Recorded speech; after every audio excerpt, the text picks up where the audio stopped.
Hello and welcome to another video and podcast from Fantasy Football Scouts. Today it's all about Sky Sports Fantasy Football with £50,000 up for grabs for the winner. You also get to see the face of someone who transferred in Cancelo on Saturday morning just before he was dropped. That's me. And there are also 2 months of fixtures to consider, so that is good news at last. My name is Joe and joining me ahead of Game Week 13 is Luke. Luke, how are you? All right, I actually I had a decent game week, and believe it or not, I didn't try to sabotage yours by telling you to get Cancelo. I did send you a text, didn't I, saying it looks like he might be out, what people are saying. But anyway, that's terrible luck that he got dropped just for that game, and then of course to top it off, Mendy goes and scores and actually looks like he said his first decent game in about 8 months.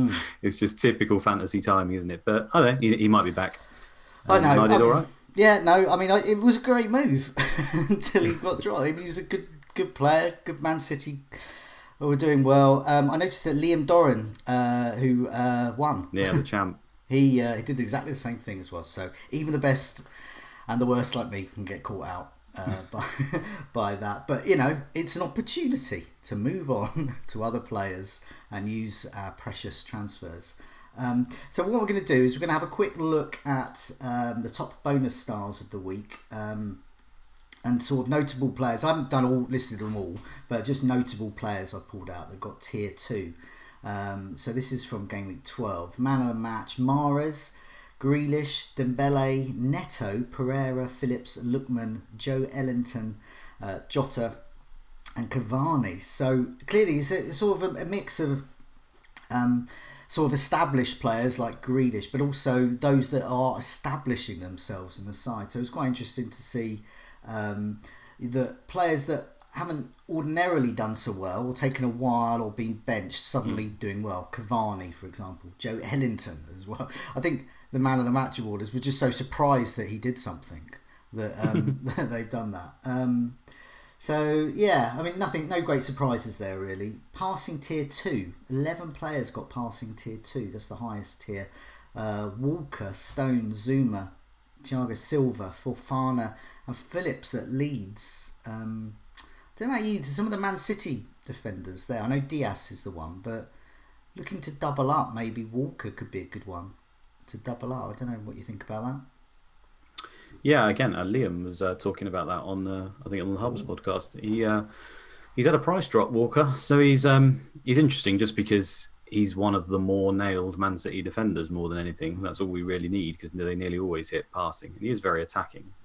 Doesn't get as many assists or goals as you should do, in my opinion. But yeah, I'm not a massive fan myself, but I can see the appeal because obviously their games are really good. As ever with the City, it's will he keep starting, and with Walker, you're more certain than most of them. However, as he's not had his rest, it will just be sod's law that it will be this week that Cancelo goes to right back and Mendy plays left and Walker's left out. You just don't know, do you? But he'll get a rest at some point is the worry. It might be better to move for him after he's had that. Yes, indeed. Looking at saves tier 2, looking at moving on to the goalkeepers. Now, some people might have a bit of an issue with Martinez this week playing. Obviously, Villa and Newcastle, we don't think is going to go ahead. It's definitely not going ahead on the Friday. It's been postponed because of an outbreak of COVID amongst the Newcastle players. But some people might be in the mood for getting a new goalkeeper in. I know you've just got a new goalkeeper in, I believe, who is Yeah, Martinez. So No luck at all. no, On that, I is know there? we're sharing the luck out there, but nevertheless, in Sky we're looking at it in a different way. So yeah, he's going to miss Friday, might miss the full game week there, but that just means he's going to get that extra game somewhere along the line. So Pickford, Guita, Fabianski, Johnston, Meslier, and Ramsdale all got saves tier 2. Annoying, isn't it? Did you get those Guita? You got the Guita. I got them, yeah, Got them. because I've moved from Yeah. Guita to Martinez for his game. I didn't Yeah. move it before the other one was postponed, so obviously got his Yeah. 2 points because he didn't do anything. That's great though for getting something for Guita. I suppose, yeah, at last. But the annoying thing is, I weighed up and have been bigging up Fabianski for ages, and he again, I mean, he obviously conceded, but then he got a penalty save in Sky. Yeah. And then Johnston and Meslier are also the two other keepers I looked at, obviously. I mean, if you're weighing up an option, there's only 20 goalkeepers in the league you can look at, isn't it? So you probably looked at most of them. And obviously you land on the one that then ends up not playing. But the reason I did it was simply because I didn't need any captain days particularly. I didn't think so, first of all, which is what I always check, especially like for one of those sort of dud rubbish games. They can cover it, which is what Guita was for. And when I stretched out the Fantasy Football Scout members ticker and looked up to where I think roughly overhaul will be, sort by defence, who's got the best fixtures? Villa have got probably the best defensive fixtures for the cheaper end of the keepers. So it was between him and Meslier really as to who I was going to pick. And I didn't need that 0.1. So I just thought, as most people have also got Aston Villa defenders, Konsa, probably Martinez, who's very popular himself. I just thought, I'll do that. And there we go. I'm not too bothered about the game being missed, like you say, because he'll just get two later down the line. So. Yeah, definitely. Meslier is the interesting one, I think, because Leeds fixtures improve a bit. And just the fact that he's ticking along quite nicely. He's mega cheap as well. So, could be an option. Tackles tier 2, Basuma, Matino, Richarlison and Cordova Reed. But it's Richarlison that interests me, because when you look at shots tier 2, we've got Mahrez, we've got Joe Ellington, McBurney. I'm not interested in McBurney, by the way, and Richarlison again. And what always appeals to me are these, when you start seeing players getting maximum tier in two completely different areas, tackling and in shots, and we know that Richarlison has the potential. So I think he could be a good, a good alternative. I know the fixtures aren't so great for Everton now; their good run is sort of coming to an end, but it always, stand to attention when I see, I don't quite do a full KDB salute, but I'd certainly stand to attention when I see some player getting tier 2. Richarlison has form for this, doesn't he? He's very much liked in Sky because he's all action, like his tackles, shots, everything. Unfortunately, this season he's a striker and he's 10.3 million, which I think's worked against him. He's only owned by 1%, but also in the top 1K this is. Yeah. But that's also because he's had injuries and stuff, I think. He's just a fantastic player for Sky. I'd like him to be a mid and be cheaper. That would be absolutely fantastic. But there's no denying that he can be a really, really safe captain because of that. If he doesn't even score or assist, he's always got bonus points to fall back on, and I love that. Yeah, so he's one to look at. So we've got 2 months worth of fixtures in Sky. So are there any sort of 2 for 3, 2 for 1, 3 for 1, 4 for 2, those kinds of things that picked your attention? And I'll just mention one that I know a few managers have picked out already. If you've got 2 up front and you're in need of Salah and have Fernandes, you're in luck. The fixtures have really helped out. You can move Fernandes to Salah in game week 13. If you already have Vardy as well, great. Keep Vardy, and then you can move Vardy to Fernandes and still keep Salah all the time through that. Just have a look at the fixtures. Game week 13, 14, it just falls very nicely for that pattern. And in amongst that, Fernandes, you're missing out on Fernandes against Man City during that time. That's it. Meanwhile, you get lots of fixtures. So that's something I know that's been noticed. But is there anything else you noticed, sort of transfers? I mean, there's quite a few actually. Quite a number. There's even some 4 for 2s and all sorts of stuff. I'm not going to go into all of them. You just obviously have to look who's playing at the beginning of the game week and then at the end. But another one that probably is appealing for this week, at least in the immediate, is doing pretty similar thing, is moving Fernandes to a Southampton player, because they also have a 3 for 1. The benefit here, and obviously that Man United game they miss, is, as you said, is the one at home to Man City. The benefit here is you get to cover Southampton for a captain day, which is this week, isn't it? Or is it this week, Monday the 7th? So if you literally take him out after West Ham, Fernandes, you bring in Danny Ings if he's back. That would be handy. If not, you could go Ward-Prowse or Che Adams. You're then going to get Southampton at home to Sheffield United the week afterwards, which looks a pretty good game to me. And then they're away to Arsenal. So that's not a great game, but as we know, Arsenal aren't in particular form and Southampton are full of energy. So I wouldn't be surprised if they return something in that. And then Man United play later in the game week on Thursday away to Sheffield United. So then you can revert back to Bruno Fernandes. Yeah. So that covers you a captain as well as a 3 for 1. So if you haven't got one, if you've got one, maybe not, but it's another one to look out for. Yeah. Later down the line, there's a lot involving Man City as well. There's a whole host of players, and obviously Grealish now not playing this week. Not that it particularly makes any difference. He's not playing. He's pretty much a 3 for 1 for virtually any player in the league if you take him out now. I probably don't want to do that myself, just because No. these tactical things are great, and if you've got the swaps to do it, what's so great about them is there's almost no way that you won't be up on the deal in terms of points, just by how many points, and is that worth the 2 transfers? That's always the thought process, isn't it? There's almost no way that a player can outscore, for 1 game compared to 3, unless they absolutely haul and the other guy does nothing. Otherwise, you're nearly always up on the deal. But you just have to gauge how many points that's going to be, and you almost have to. I look at each game and think, right, I'm going to put down a conservative estimate for each points on that, and in the end, I think 2 swaps and removing, because I'm almost certainly want Grealish back. For me, is probably not worth it. If you could tell me that we had all the fixtures for a longer time, COVID wasn't a thing, we're not getting injuries all over the place, I wasn't going low on transfers, I might consider it. But I feel like conserving them for later in the season is probably going to benefit again. I mean, last season, the champ Liam, I think he saved so many towards the end, and it really helped him. So I often run low right towards the end, and I'm making a conscious decision to try and avoid as many of those tactical swaps as I can and just use them for emergencies. But I wouldn't begrudge anyone doing it. If you sat on 30 plus, 33, 34 transfers, maybe it's probably a move you should look at. Yeah, I mean, the one I'm looking at, now I haven't, I'm not as clever as you at Sky, so I haven't looked at, whether it's 3 for 1, 2 for 1, whatever. But I have an issue when we come to look at my team. I have a Cancelo issue. He could possibly have been dropped permanently now. Meanwhile, I haven't got Salah, and I have 3 up front, and I do have Fernandes. So I can't do that nice, neat Fernandes out for Salah and then Vardy back to Fernandes after a while move. I can't really do that. But what I can do is Calvert-Lewin. Now, Everton play before Liverpool. So what I can do, looking at that, is in Game Week 13, Calvert-Lewin plays Saturday and then has Chelsea after that. So that's not a great fixture for him after that, especially before Mendy's in goal. So he can then leave for Salah, who plays the next day.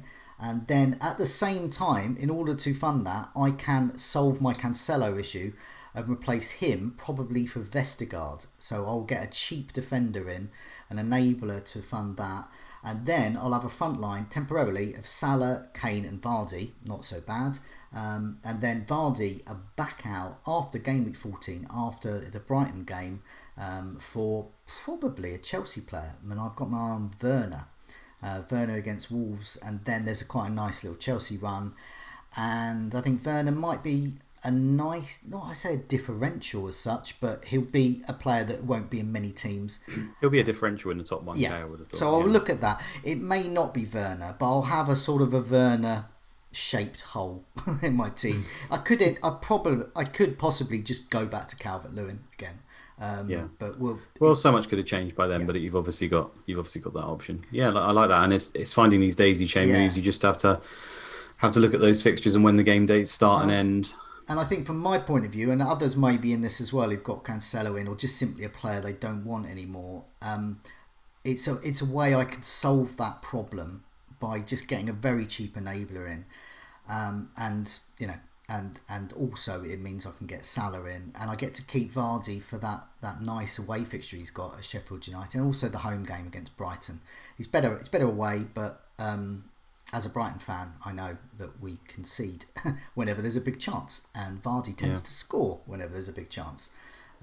But let's have a look at your team and just see how you're doing. Now, you've had a really good game week. So you've got Martinez in goal now, Zuma, Lamptey and Diaz, De Bruyne, Antonio, Barnes, who was benched and then came on and scored, Grealish, who was your captain, presumably because you didn't have Vardy, so in the end you're massively up on the deal. And got a bit lucky there. Fernandes, and then you got Kane and Salah up front. And now you told me, was it 126 points that you got? It was 126, which seems to be, I mean, looking on Twitter and stuff, and I went quite up in most of my leagues where there's lots of really good players, so I'm assuming it was pretty good. I mean, that was one thing. I lucked out on the whole Vardy thing. I was absolutely dreading Vardy, hoping that it was just going to be one of those days. In the end, he got the assist. It wasn't that bad, but I would have captained Barnes, like no two ways about it if he started. I did think there was a chance he wouldn't play because he'd been getting rotated quite a bit. And if that scenario happened, then obviously I was just going to move the captain to Grealish, which I wasn't well, I wasn't massively disappointed about because Grealish is fantastic. So I didn't really mind that, but it was just more annoying that Barnes got benched. And in the end, it probably helped him as he obviously came on and scored. If he started, maybe he gets more. I don't know. Maybe he gets less. No one knows at the end of the day what would have happened there. I was just more happy that Vardy kind of blanked, not really, got an assist, didn't he? But did he also get shots on target? I think he ended up with a reasonable haul in the end, actually, Vardy. But because Grealish did so well, Barnes it worked out him, basically. So. Oh right, okay. So as a result, I got lucky on that day, really. And the rest of the days, I mean, Kevin De Bruyne captain, Bruno Fernandes captain. It was just one of those weeks where the most popular captain fired most of the time, including Vardy and that. So most people did pretty good.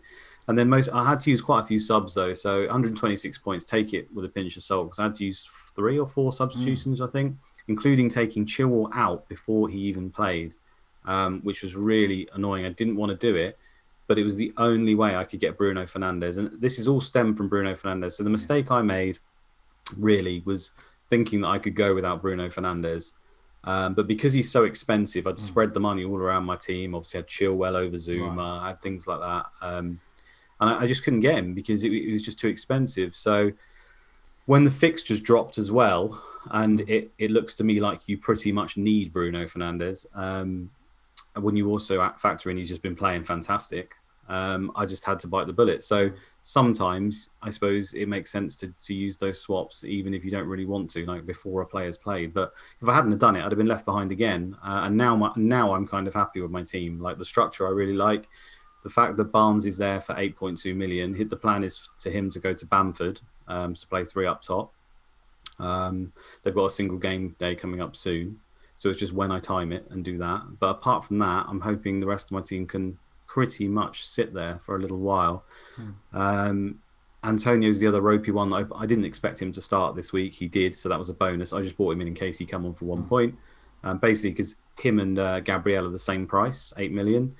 So I don't like Gabriel's fixtures particularly. I know I obviously got his points because I took him out and he scored this week, but that's a bit lucky. The fixtures are okay for Arsenal, but because they seem to be playing 4 at the back occasionally, his passing numbers seem to have dipped a little bit. And I don't know. There's a good chance that Gabriel and Antonio will largely match each other, but Antonio's got a captain day, so I thought I'm just going to do it. I love Antonio. I'm always talking about him.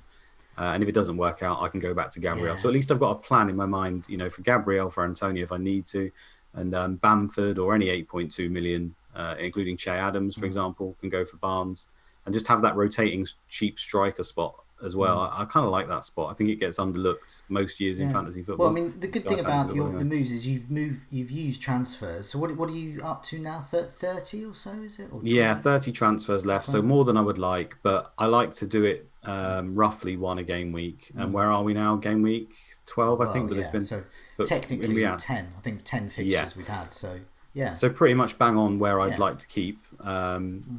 I want to save a little bit now across Christmas, which might prove tough because we're hearing Kane might be an injury out and all this sort of stuff will start happening around Christmas, won't it? That's the problem. But yeah, I mean, I've rambled on enough. I'm happy with my team now, happy with the structure. Maybe one more transfer planned in the future with Barnes out for Bamford, but I'm hoping that can stay for a little while. And this is why I'm kind of avoiding those tactical swaps, because I've had to correct those errors and use those transfers, and now I kind of have to ignore those tactical ones and hope. If I'd have got it right from the start, then maybe I'd have gone with the tactical swaps. But at least that's correct. Sometimes, I mean, certain teams will be set up in a certain way, and some of those moves that we've discussed, it just falls in the right place. It just hasn't this time. I mean, is it when you get advanced fixtures, you can sort of make your own luck in terms of having the right formation for the right changes. But we haven't been blessed with that this season. We've only just got December and January's fixtures. We've been, hand to mouth. Really, it's been a week at a time. So I mean, the mistake for me was 100% not doing Bruno. That's my own fault. I blame myself for that. I know Bruno's fantastic. I blame myself for that. But stuff like having Chilwell over Zuma, I don't think that was like a bad idea. I feel like Chilwell is a better pick and could end up being a better pick. And he was almost fantastic. So many times he's been great. But at the end of the day, I just didn't expect Zuma to be playing and getting passing bonus every single week for such a cheap price. I didn't think he would be like a nailed-on pick. So, it's hard to have the foresight on that one. But now I know that I can get virtually the same player for 2 million less. I just had to correct it to get the money. Yes, indeed. So, I mean, so you've got the points in the bag from those transfers. So the worst thing is to do something like I've done. I've used 3 transfers on. I've removed Bowen to Patrick Van Aanholt. Did you get Bowen's points this week then, or not? No, I moved Bowen weeks ago. Oh, right. So I moved Bowen before the Patrick Van Aanholt got 2 captaincy days. Yeah.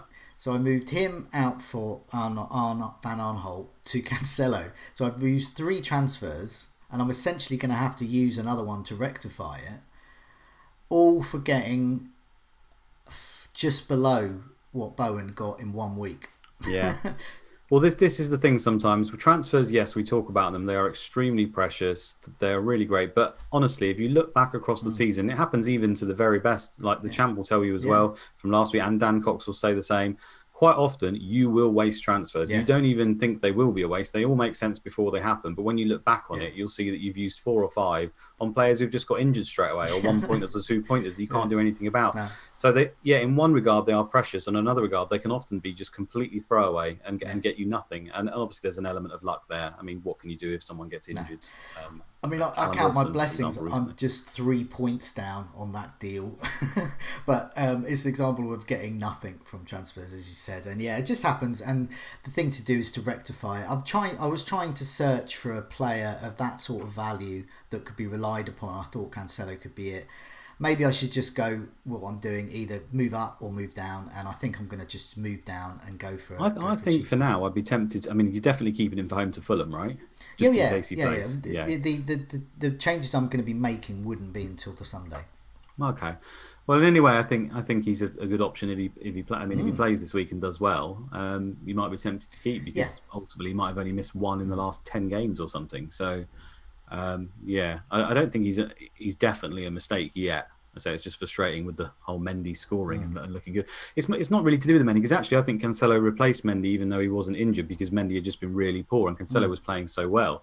At least I think that's what happened. Yeah. The problem really is the fact that Pep's come out and said now he wants these wingers closer to the forward up front and therefore he needs the width from defence. So in my mind, he's got more chance of replacing Walker who hasn't got a rest. I think he might line up at right back at some point. I think he's now sort of Walker's understudy. Possibly. He shouldn't be though. He's better than Walker. No, I know, but that's just I mean, also the comments from Pep indicate that he's gearing up for a busy Christmas, and that he wants he's talking about getting rhythm. So he's talking about certain players like Bernardo Silva, Rodri, giving them minutes to give them rhythm for the fixtures. Just lip service though. But then you get players like say. Mahrez, who hadn't done anything for ages, but obviously he's done something to appeal to Pep, and comes on and gets a hat-trick against Burnley, and then by the same token you get a player like Sterling, who would ordinarily, you would imagine, have had a good game against Burnley, completely dropped for that. Yeah, the whole Mahrez thing is just really weird. He's played like virtually every game this season and he's been dreadful in nearly every single one, apart from this hat-trick. And, as a manager, great, you've scored a hat-trick, but I'm sure Pep would have preferred that he'd scored 1 goal, 1 goal, and won him the games in the 5 games leading up rather than all in 1 game, which you don't need it in, if you see what I mean. So I know it's great for fantasy football. Yeah, he scored a hat-trick, but, unless he continues to perform every game, like Pep keeps saying, then eventually surely he has to come out of the team. It just seems like Mahrez is immune to that this season. No one can guess how Pep will do it. Bernardo Silva was virtually immune at right wing spot. What was it 2 seasons ago now or whatever it was? He just played virtually every game there and he was fantastic. So who am I to second guess the great man though? I'm sure he'll sort it out. I mean, I think for me, basically, Diaz, I think is nailed on. De Bruyne, I'm assuming is nailed on. I've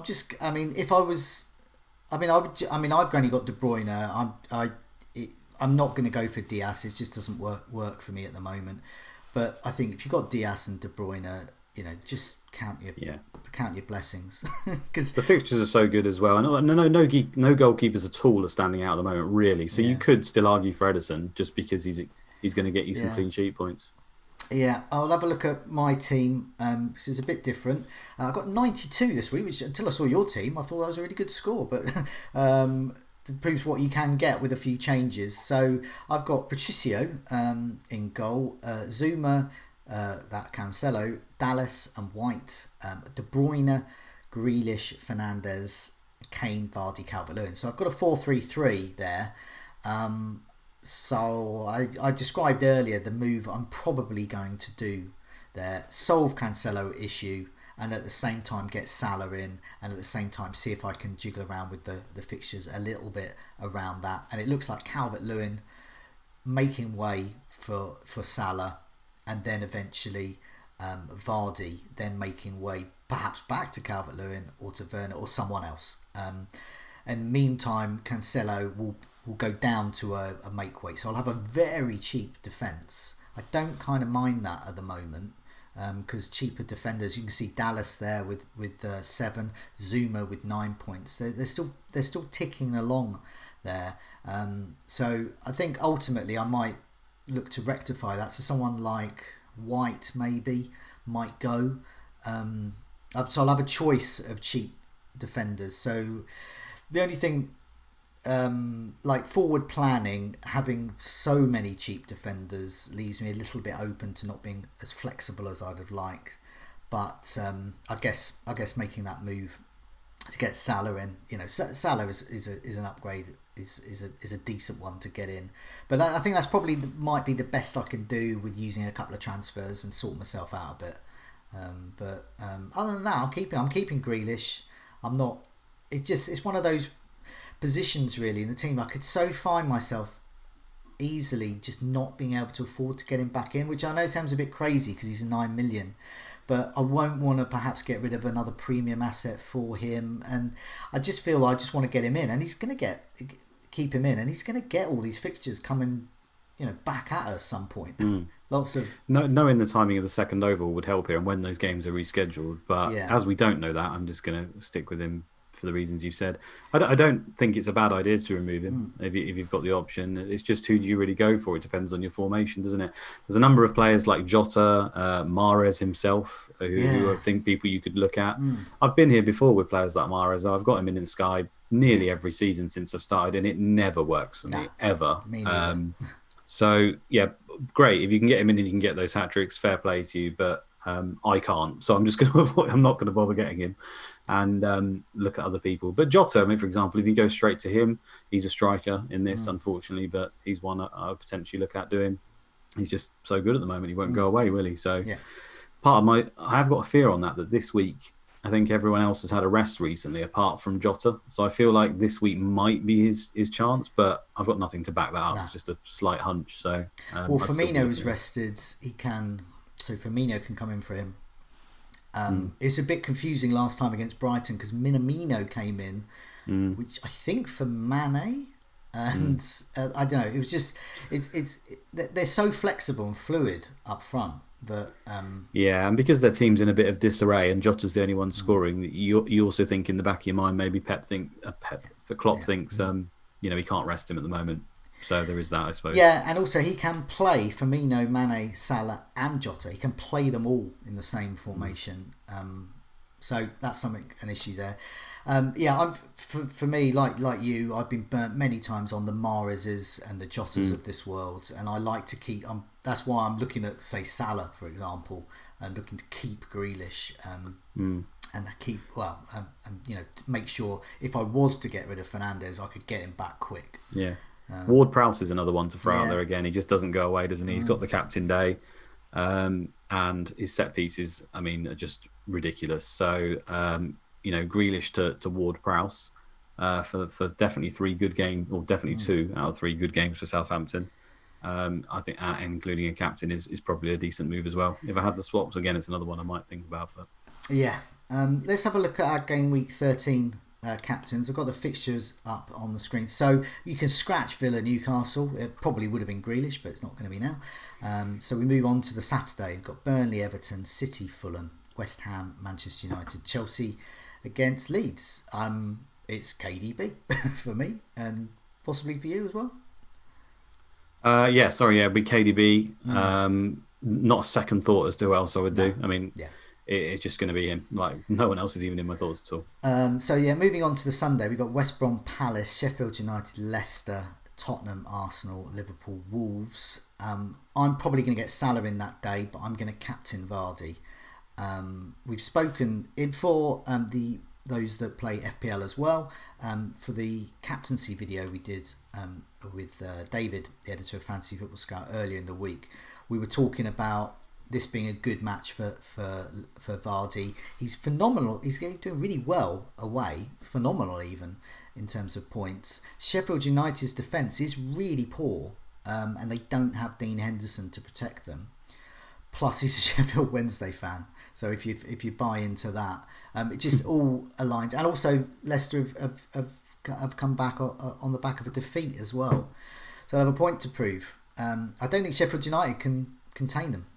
And so, yeah, he's my one. And I think for you, with Barnes, if you thought he was going to start, he could be good. As well, I may have moved for Bamford beforehand, but they're away to Chelsea, so I might give Barnes this game because it's probably a better game, and then do that move next week. Yeah. But for me, I'll probably just play safe and go with Salah. I mean, Kane's also there for me. I've got either of them, and so heavy hitting strikers at home basically. Wolves and Arsenal. I suppose they're quite similar, although the Wolves seem to have changed their style recently. They're quite similar, at least before, of just being defensively sound and sometimes playing a back five. So the fixtures aren't particularly different for them. I feel like Liverpool have got more get up and go than Spurs of late. Spurs seem to have been lacking a little bit offensively. I mean, maybe it's just a tactical thing from Jose, but I think I'll go with Salah in that one. The only sort of downside for me there is he hasn't looked quite the same, Salah, since he's come back from COVID. He had a pretty poor performance by all accounts. I didn't watch it myself in midweek, but this is Salah. He does this. He looks awful some games, and then he scores a hat-trick the next week. So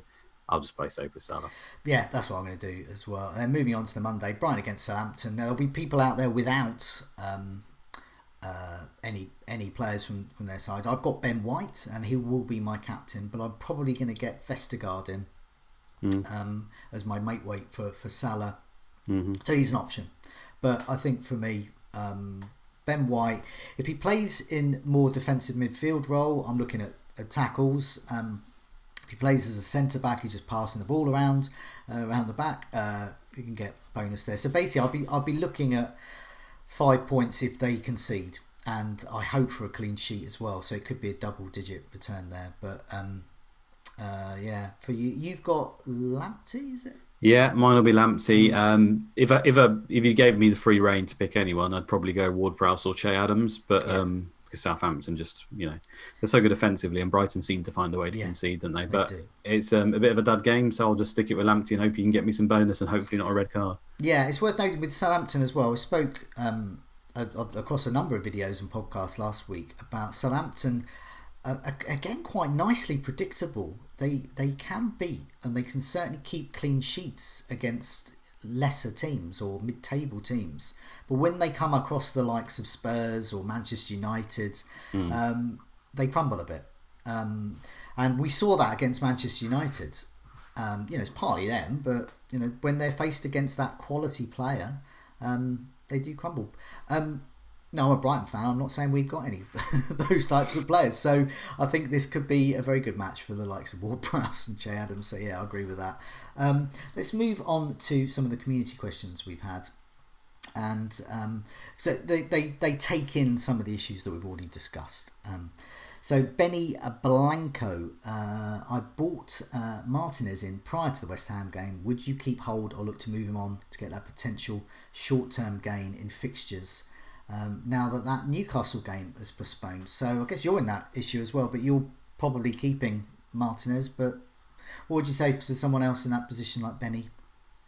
I mean, he could if he wants to. He's riding high at the moment. But I just think there'll be better opportunities. I'd just keep him. I mean, he could look at Meslier if he wanted to. But the fact you've got loads of swaps doesn't mean you just then have to use them. If you're in a really high position and you've got high swaps left, then great, just keep them. Because come the end of the season, when there's loads of injuries and reschedules and God knows what else is going on, there will be opportunities for these 3-for-1s involving high-end captains. And ultimately, go to the goalkeepers page, sort by points, and you'll see that there's about 20 points separating virtually every goalkeeper in the game. So how many extra points are you going to make here? You literally need them to keep clean sheets, man of the matches, tier 2 saves in about 3 or 4 games running for it to even be worth it for me. So just stick. Yeah, I mean, similar question here. FPL Amateur, he's got Grealish like most of us have, but Concert as well. What should we do? I mean, I think the same applies, especially with Grealish. You're going to want him back. It's not like FPL here. This is where Sky's different. You've got those players in for a longer haul, I assume. It's different if you don't want them in your team long term. I'll add that. If you just don't want Conser in your team, you're not happy with him, there's a structure issue, then by all means get rid. But if he's doing okay, which I think Conser's doing all right for that value, and has got some good games coming up, these are the kind of swaps where I don't think there's that much of an upside to never it. mind missing a game for a player if you know they're definitely coming back. Say for example, I think you got Lamptey in your team. Lamptey's in my B team. I did not for a second think I'm going to move Lamptey out. I just thought he's a 6 whatever defender. He's just staying in. He's missing a game. So be it. Especially the case in this one because they're not actually missing a game at all. They're just going to be another day, and it may be before the overhaul. Mikey U says he made a silly move to get Bamford in. He says, I don't think that's a silly move, but you never know. To have 3 forwards, but now he's blocked himself doing that Bruno to Salah and then Vardy move. I don't think that's silly because Bamford's a good player to get in. Leeds have good fixtures coming up. But nevertheless, he presents himself in the same position I'm in. He can't do that move there. But he is also saying, you're talking about Calvert-Lewin, and he's used up Calvert-Lewin to Bamford, to Romeo to cover Southampton, and yes. Okay, so I'll just reread that again because he's got quite confused. Basically, he's looking at doing something with Calvert-Lewin, Romeo. Yeah, I think that's possibly him, good. Yeah, I wouldn't be removing Bamford now that he's brought him in. If he really wants to sort that issue, I'm assuming he's got Kane. It's going to be either Kane or Calvert-Lewin out. And as Kane has got a slight injury out, we're hearing. It's a tough fixture anyway. You could always look at it that way if you really want to get Salah and then sort the process out further down the line. Yeah, so he's in a similar situation to me really, and I'm going down the Calvert-Lewin route out because the way my team's structured, it sort of works out. But Kane is an option as well to remove, especially if he's injured. But I'm not sure he is because last time Mourinho said one of his top players was injured in Son. He came out with an absolutely monster score, and he wasn't injured at all. And I sold him the week before that. Yeah. I'm not being caught out again. Brian Edmondson says, given a template is largely formed, is looking for a differential now imperative, i.e. Jota instead of Salah, or are these moves better left for a bit later in the season? I'm just playing it safe at the moment. I don't want to go down my Jota Mahrez route, and I just think if you carry on getting the good, well-owned, consistent players, you are going to tick along nicely, and then I don't think I would go for this type of player anyway. I just don't even consider ownership and differential as a factor for me. I just look at it and say who looks like a good player for the upcoming runs of fixtures, and whether they're a differential or not doesn't enter my mind really. Generally, the players that are good and you're like-minded with other managers means that there won't be differentials because most of us know what we're doing, and we get the same sort of players. So Jota's on that very edge. For me, he's probably moved into the looking secure right now more than most of them. So if you think that he's a differential, which I'm not sure how much he's owned at the moment. Actually, let me check for the top 1K. I can do that pretty quickly. The fact, whatever this ownership number is, though, I wouldn't care. If you think he's a good option, then I'd say get him in. Where is he? Where is Mr. Jota? It's like 9 million, I think, somewhere around there.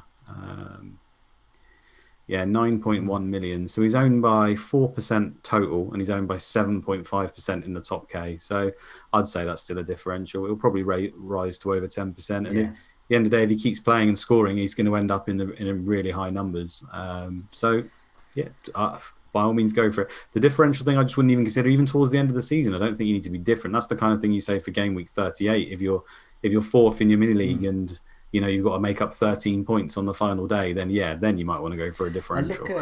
I look at ownership in terms of, it's a bit different because in FPL I look, like you were saying, I look more at differentials there. But in terms of Sky, I look at you don't have a bench in Sky. The differential usually means they're not nailed most of the time. Yes, exactly. And also I look at the ownership and think of it in terms of, I might need to get that player in, not cover that player. I want to get that player in. Like, so KDB, if KDB, say for example, got 80% ownership in the top 1,000, I'm hovering around the top 2,000. I've got to take note of that because most of the top 1,000 are going to benefit from his points. So I need to cover that. But yeah, you're right. Differentials. That's an FPL game. not for Sky, I don't think. And finally, Liam Dorian asks, comes up with quite a good suggestion, really, because he's made the same Cancelo issue. I would say mistake, but Cancelo mistake, yeah, okay, that I did. But his suggestion is waiting the Saturday and then perhaps moving to Gabriel on the Sunday. That was something I had considered until I started to think, well, for an extra transfer, I can get Salah in. But I think that is viable. Let's see. I think Gabriel's nailed. At least he's going to play.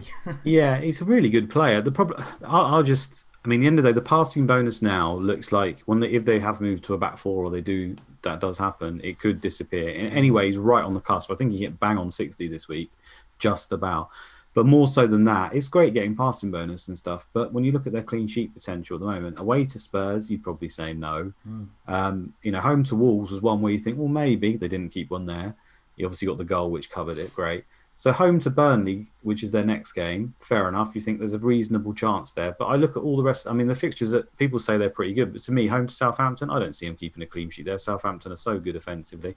Away to Everton, their goals all over the place, Everton, at the moment. Even without Digne, there's goals, in their games. Then they're playing Chelsea. I don't see them keeping a clean sheet there. And then they're playing Brighton, who seem to concede one and score one every game. I don't see that many clean sheets. I mean, basically, home to Burnley is the only one in the next 6. Yeah. So for me, I'm not a massive fan at the moment on Gabriel, and that's why I removed him. Maybe that's why I'm a little bit salty. So I wouldn't go there myself. You never know. Yeah, I mean, he did come out with that goal, which was. I think Vestergaard's a better option right now. Yeah, he was on my shortlist instead of Cancelo, but yeah, I think I'm going to go cheap. So I think for others in that position as well, you've got decisions to make. But I think the general advice that Liam gives there is good, is sound, is wait until the Sunday. Because once you can... So he may play... Wouldn't it be annoying? He's playing against Fulham on Saturday and you've missed out because you've made an early move.